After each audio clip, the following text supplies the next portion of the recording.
folks. Michael Zuber, one rental at a time. Yes, I have the one and only Sonny here in my lap. He wanted to make sure and say hi to you. It is Friday, October 21st, and this is your daily financial news. A lot of stuff going on today, a lot of stuff to talk about. We are going to go bottoms up today, just because I want to close on something. Stay tuned to the end. I have an update about Fridays and Saturdays going forward on this channel. Wait for that at the end.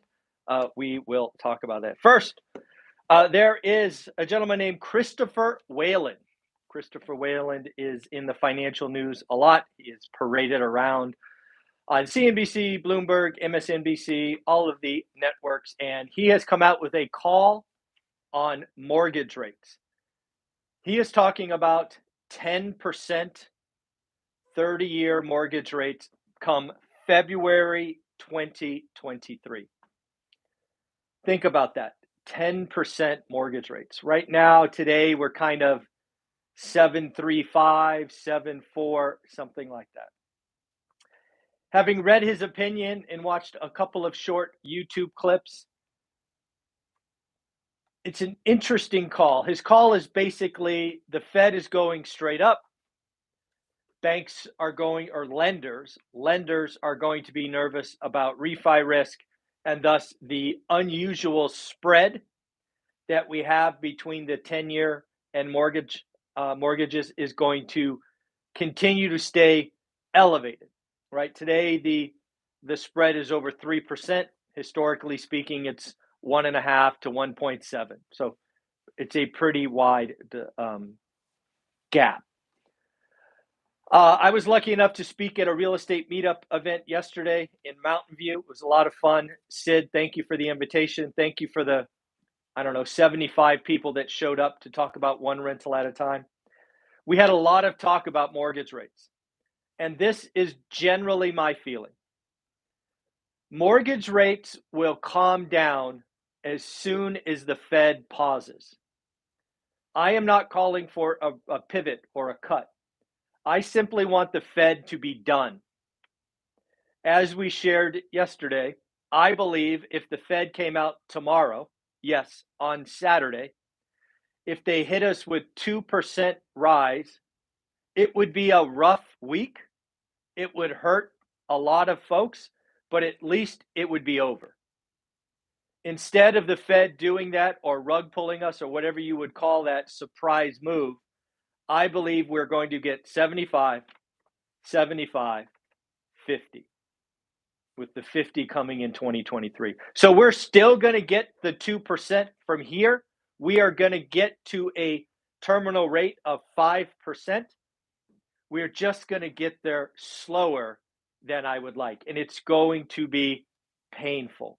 But once we get to 5%, perhaps 5.25%, I believe the Fed pauses all year after that, and then you will see the spread come down. We have to get to the end. We can't race getting to the end. We just have to get through it together. That is my opinion. So, barring black swan events, barring bond blowups or something, I don't see 10% mortgage rates. I see a terminal rate of 5 or 5.25, then a pause, then we start coming down. Could we get over 9? Certainly. I don't think we're over 9 very long, but we certainly could get there. So that's what I'm thinking about. I don't see 10% mortgages by February, but maybe. There's always QT. QT on this channel is something that makes me nervous. We have tried it before, meaning selling mortgage bonds. That could be an accelerator to raise interest rates. I don't know. It will be interesting to see it happen. Next, CEOs. I actually read an article that said CEOs say 2023 is going to suck. I believe it was on Business Insider. I could be wrong, but I thought it was like, hey, where have I heard that before? 2023 is going to be a rough year. We talked a lot about it last night. It's, we're going to have millions of people unemployed. We're going to go from 3.5 to 5, 5.5, maybe 6. Silicon Valley, where I am, tech layoffs. We'll talk about Snap in a minute, what that means. white collar versus blue collar, lots of stuff going on. But yes, why is 2023 going to suck from the CEO's perspective?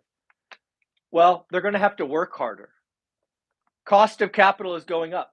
If you are running a company today as a CEO or a CFO and you're not producing enough cash flow or earnings, you have to go to the debt market or the equity market. And when the risk-free capital is not zero, your job is harder. 2, demand. There's a lot of demand destruction going on. We'll talk about Whirlpool in a minute as a perfect example. You're going to have margin compression. A lot of CEOs are going to be sitting around these tables saying, hey, can we hit consumers with another price raise? Do we have to eat margin? How do we become more efficient? What do we have to do? It's going to be a tough business. Layoffs. I don't think there's any question that layoffs are coming. Layoffs are never fun. I was an executive at several companies who had to make those painful choices. It's the worst part of the job. We're going to have a lot of executives looking at spreadsheets going, I don't know what to do. And then there's going to be a lot of tough choices, right? We just heard this morning from Instacart. Instacart was ready to go public this year. They have pulled their IPO. Can you imagine going public in this environment? So again, there's a lot of tough choices. And now Instacart, they were looking for a liquidity event. They were looking to have their employees and investors get this windfall. They now have delayed that. Will they go to the capital market? Will they do this? Will they do that? Lots of tough choices. Cheaper rent. We have been talking about cheaper rent on this channel for 6 months or so. I have been focused on apartment rents. I thought multifamily was specifically in trouble. After a conversation with Beth on Tuesday and further validation, we could also have rent declines in single family homes. Not a lot, it will be less, but this is what I think is going on in single family. We have a lot of would-be sellers not selling. They are becoming first-time landlords, right? They have this mortgage. They like it. They keep it. It's an asset. They are going to become long-term renters. Also, Airbnbs. I have been particularly hard on Airbnb for some of the easy money ideas that they've been pushing. Airbnb is a wonderful business model if you have the right product, but it is not the right avenue for all single-family homes, in my opinion. There are going to be some Airbnb investors who overpaid, who took 2021 daily rates and didn't realize it was an exception, not the rule. They may become landlords, month-to-month landlords as well. So where are the cheaper rents? The 5 areas with the largest rent drop in September. San Francisco, 2.8% drop. That's number 5. Number 4, San Antonio, Texas, negative 3.3. LA, negative 3.6. Columbus, Ohio, negative 5.7. And finally, Cincinnati, negative 6.8. If you are watching this channel and you invest in Cincinnati or Columbus, I would love to hear from you. Leave comments below. That's 5% rent drop in 1 month. That is pretty significant. So leave some comments below. So let's talk about some earnings. Snap. Snap is not having a good go of it. Right? There's a lot going on with Snap. It's probably pulling down Facebook and Google and all of these other kind of advertising companies.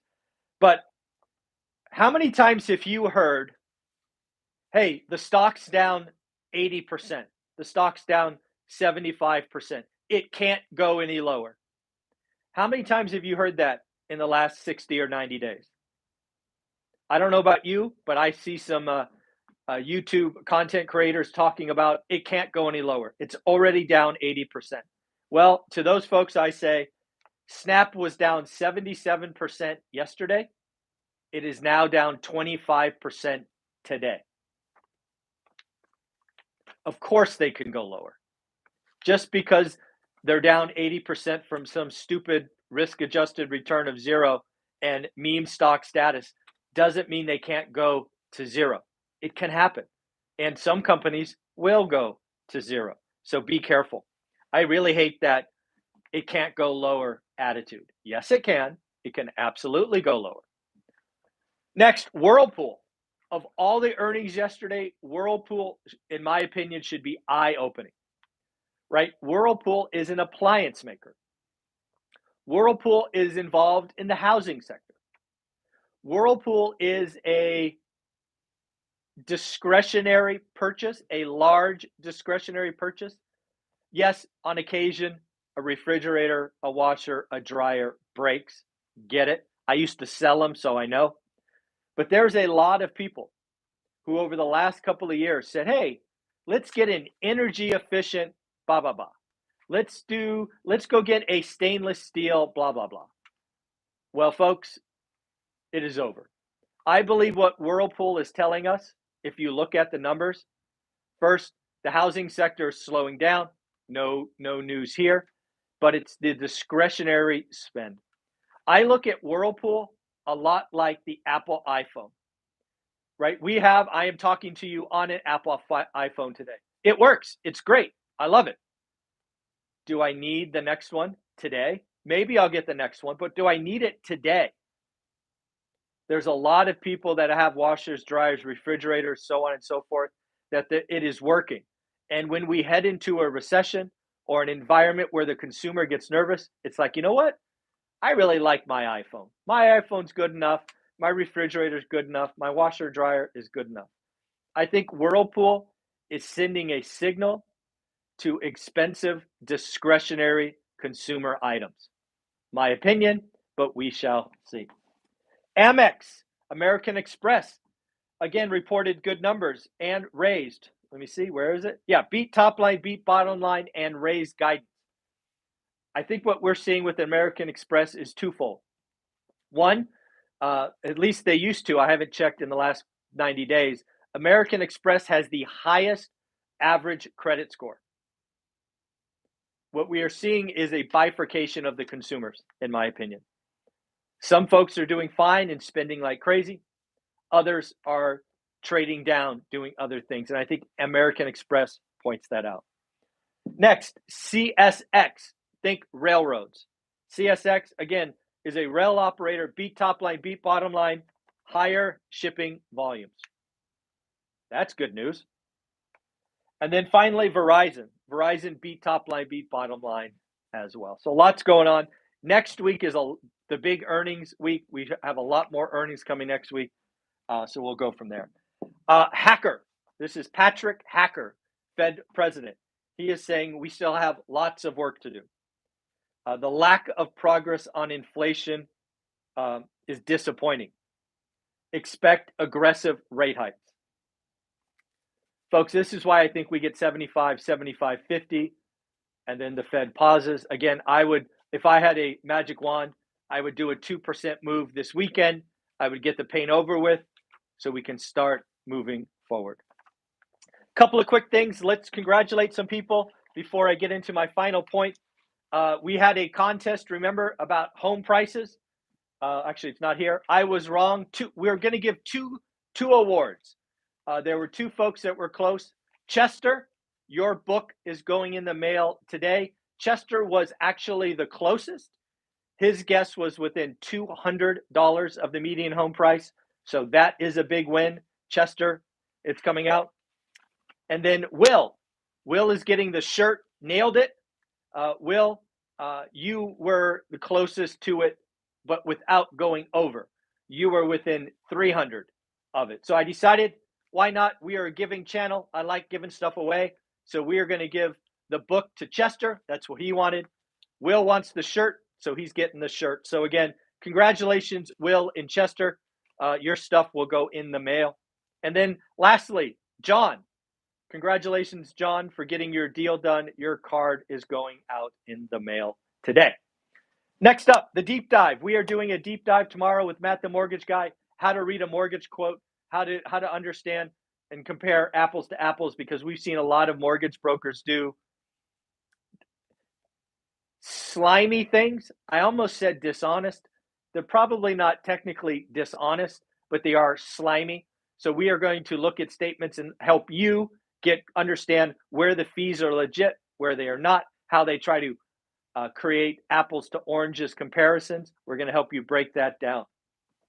So that's tomorrow. I need to send the Zoom link out in the next 15 minutes, which I will do. It will go out in our private Facebook group, and I will send it on Teachable. It will be tomorrow morning, 9 a.m. Tomorrow morning, 9 a.m., I will send the Zoom link out. And then finally, an announcement that I've been thinking about for a while. We have been going over 1,000 days straight on this channel, almost over 3 years, over 3 years. What I'm going to do starting next Friday and next Saturday is I'm going to not record any videos. We're not going to do the daily financial news. We're not going to do any interviews. We're not going to do deep dives. Instead, we're going to make this channel Sunday through Thursday. I want to have those 2 weeks to do whatever I want, to travel, do all these things. So on the channel, you're going to see it go from 7 days a week, every day at 7:30 to Sunday, because I believe talking to Dan Bird on stocks is important. It helps us get ready for the week. And then we will have all of our millionaires Monday through Thursday. So that is a quick change. I'll talk about it a little bit more. I will still have videos posted on Friday and Saturday. They will just be videos that are recorded Sunday through Thursday. So folks, hopefully you're cool with that. I've been thinking about it for a while. Having those 2 days off means Olivia and I can take off Thursday and go have some fun. So again, what you're going to see on this channel is the daily financial news, Saturday live streams, these things. We will have to rejuggle and move them around. So hopefully that's okay with you. Hopefully you appreciate the early heads up. But yes, starting next Friday, the 28th, will be the first daily financial news I didn't do in over 3 years. But this is not a job. This is something I do for fun. So I'm going to cut it back, and we're just going to go from there. So hopefully that's cool with you. Hope you have a great day. Remember, do the work. Get your buy box ready. We talked about yesterday at the real estate meetup. Your job today, get a buy box. Look at it every day. Understand average so that you can rock and roll next year. You have some work to do if you haven't done it yet. But yes, you can do it. All right, folks, take care. Chester, Will, John, congratulations. Bye-bye.